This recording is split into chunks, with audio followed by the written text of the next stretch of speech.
బ్రతికి తిరిగి తండ్రి ఎదుగు తిరగగలిగితే తండ్రి అంటాడు, ఈ నా కుమారుడు చనిపోయి మరలాన.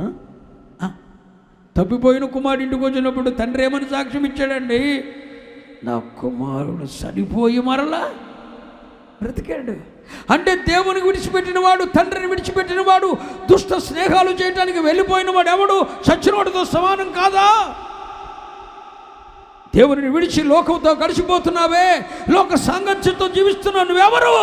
అదిగో తప్పిపోయిన కుమారుడు తన కుమారుడు ఇంటికి వచ్చినప్పుడు, ఈయన కుమారుడు చనిపోయి మరలా బ్రతికాడు. మనలో చాలా మంది చచ్చిన వారు ఉన్నారు. ఇన్ని కూటాలు జరిగినాయి, ఎప్పుడైనా ఏమైనా చేసావా? ఇన్ని సువార్త సభలు జరిగాయి, దేనికన్నా వ్యయమయ్యావా? ఒక పోస్టర్ వేసావా? కరపత్రిక పంచావా? తండ్రిని విడిచిపెట్టిన కుమారుడు సరిపోయిన వాడితో సమానమైపోయాడు. ఇప్పుడు దావీదు కూడా అంటాడు, అయ్యా నేను చచ్చిపోయాను, నువ్వు నన్ను బ్రతికించవా అన్నప్పుడు దేవుడు తన వాక్యమును పంపి బ్రతికించాడట. ఒక కీర్తనలోనే 3 వచనాల్లో ఉన్న 3 మాటలు చెప్పాను. ఒకటి, నీవు నన్ను ఉద్ధరించుకున్నావు. 2, నీవు నన్ను స్వస్థపరిచావు. 3, నీవు నన్ను చెప్పండి బ్రతికించావు. ఈ దేవుడు చేసిన కార్యాలు దేవుడు తనంతట తానే కావాలని చేసేసాడా? శైల ఎప్పుడు చేశాడు? ఒక్క మాట. ఎందుకు చేశాడు? ఒక్క మాట. ఆ 2 చెప్పకపోతే ప్రసంగానికి విలువ లేదు. సొరపడిపోయి చేయలా వెళ్ళి దేవుడు ఈ సచ్చినోడి దగ్గరికి వెళ్ళి ఊకనే బతికించలా. ఈ రోగాల బారిన పనుడి దగ్గరికి వెళ్ళి దేవుడు తనంతట తాను లేవనెత్తలా. ఆధ్యాత్మికంగా పాతాళమంత లోతులో పడిపోయిన వాడి దగ్గరికి వెళ్ళి ఊకనే దేవుడు లేవనెత్తలేదు, ఊకనే స్వస్థపరచలేదు. ఎప్పుడు స్వస్థపరిచాడంటే ఆ కీర్తనలో 2వ వచనంలో చెబుతున్నాడు, యెహోవా నేను నీకు మొర్ర పెట్టినప్పుడు, నేను నీకు యెహోవా నా దేవా నేను నీకు మొర్ర పెట్టగా.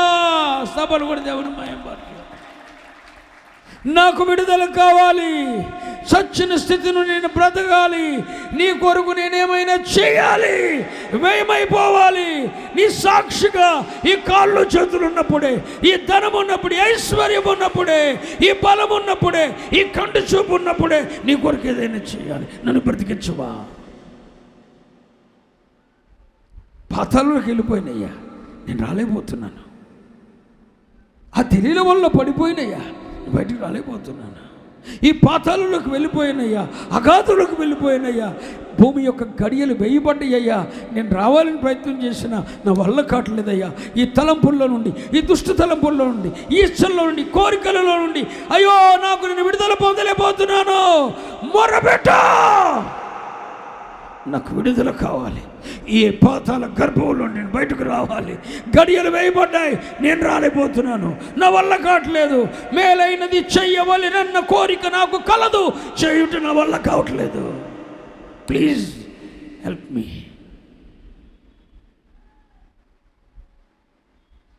మొదలుపెట్టాడు.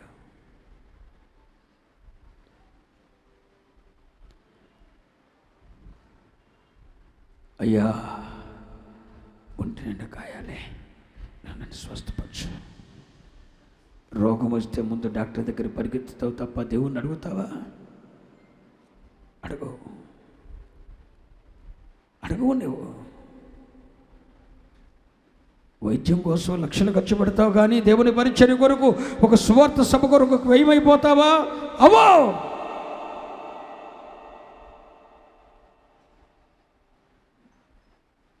నన్ను స్వస్థపరిచాయా. మొరపెట్టాడు. మొర్ర పెట్టినప్పుడు ఎంతగా మొరపెట్టాడంటే కీర్తన 6:6 ప్రాణము తల్లడిలోనంతగా. కీర్తన 6:6 ఎంతగా మొరపెట్టాడు. నేను మూలుగుచ్చు అలసి ఉన్నాను. ప్రతి రాత్రియు ఏంటి? ప్రతి రాత్రి కన్నీరు విడుచుచు స్తోత్రం చెప్పరే. ప్రతి రాత్రి ఏడ్చాను. ఎంతకంటే అలసిపోయేంతగా, ఎంతకంటే నా పొరుపు కొట్టుకుపోయేంతగా మొరపెట్టాను. ఎప్పుడన్నీ కన్నీళ్ళు వచ్చాయా? అందరిని ఏడిపిస్తావు తప్ప నువ్వు ఏడవు.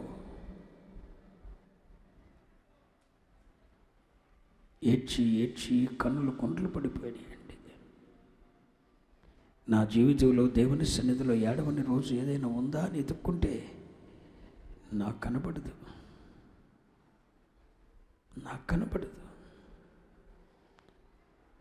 ప్రతి రాత్రి ఏడ్చాడట. పొరుపు కొట్టుకుపోయేంతగా ఏడ్చాడట. మూలిగి అలసిపోయేంతగా ఏడ్చాడట. మూలిగి అలసిపోయేంతగా ఏడ్చాడట. మొరపెట్టాడు. దేవుడు విడుదలిచ్చాడు. స్తోత్రం చెప్పండి. ఏం చేశాడు దేవుడు? నెంబర్ 1 మీరు చెప్పాలి కొంతెత్తి. నెంబర్ 1 ఉద్ధరించాడు. నెంబర్ 2 స్వస్థపరిచాడు. నెంబర్ 3 చెప్పాలి, బ్రతికించాడు. స్తోత్రం. ఎప్పుడు ఎప్పుడు ఎప్పుడు మొరపెట్టినప్పుడు. మొరపెట్టకుండా నీకు విడుదల రాదు. అయ్యో నేనెంత దౌర్భాగ్యుణ్ణి, ఇట్టి మరణమునకు లోనకు శరీరము నుండి నన్ను ఎవడు విడిపిస్తాడు? మొర్ర కావాలి, ఆక్రందన కావాలి, పాపం మీద జీవితం కావాలని ఏడవాలి. ఓడిపోయిన వాడిని, చెడిపోయిన వాడిని, నీకు దూరం అయిపోయిన వాడిని, పాతాళమంత లోతుకు దిగజారిపోయిన వాడిని నన్ను లేవనెత్తు, నాకు విడుదల కావాలి అని నువ్వు ఏడవాలి. పాపం మీద నాకు పూర్తి జయం కావాలని నువ్వు మొర్ర పెడితే దేవుడు అద్భుతం చేస్తాడు. ఎందుకు చేస్తాడు? అది కూడా ఒక మాట చెప్తాను. ఎందుకు చేస్తాడు? మొదటి వచనం 30వ కీర్తన. యెహోవా నా శత్రువులను నా విషయమై సంతోషింపనీయకు. దేవునికి స్తోత్రం చెప్పండి. నీ శత్రువును సంతోషపడనీయకుండా. నీకేదైనా జరిగితే సంతోషపడేవాడు ఎవడు? మొదట చెప్పండి, శత్రువు. కన్ను దేవునికి అప్పగించుకుంటే ఎందుకు నిన్ను ఉద్ధరించాడో తెలుసా? ఎందుకు నిన్ను స్వస్థపరిచాడో తెలుసా? ఎందుకు నిన్ను బ్రతికించాడో తెలుసా? నీ శత్రువు ఒకడున్నాడు.